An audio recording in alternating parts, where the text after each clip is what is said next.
બની સરસ્વતી પાર્ક સોસાયટીમાં ચોરીની ઘટના। સરસ્વતી પાર્કના મકાનમાં 10 લાખ કેશ, 2 લાખનું સોનું સહિત અંદાજે 12 લાખની ચોરી। દિનેશભાઈ સુથારનો પરિવાર છત પર સૂતો હતો। તે દરમિયાન મકાનના પાછળથી તસ્કરોએ આપ્યો ચોરીને અંજામ।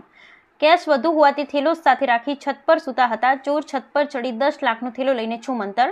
થેલામાં મકાનની ચાવી હોવાથી મકાન ખોલીને અંદાજે 30 ગ્રામ સોનાની લગડી ચોરી।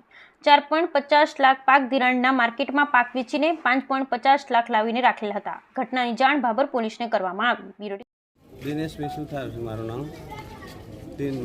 મારે ઘેર ઉપર થેલો લઈને કેશ નીચે બંધ કરીને ઉપર ઊંઘવા ગયો તે કેશ લઈને ગયો હતો। કેશ આ જોયો તો થેલો મળ્યો નહીં, એટલે મેં આમ જોયું તો મને 4:30 હું જાગી ગયો, થેલો કેમ નથી દેખાતો, એટલે મને શક પડી। મેં તરત નીચે આવ્યો તો ચાવીથી લોક ખોલેલું, દરવાજા ખુલ્લા પડ્યા હતા ઘેર, એટલે હું પોલીસ સ્ટેશનમાં ફરિયાદ કરવા।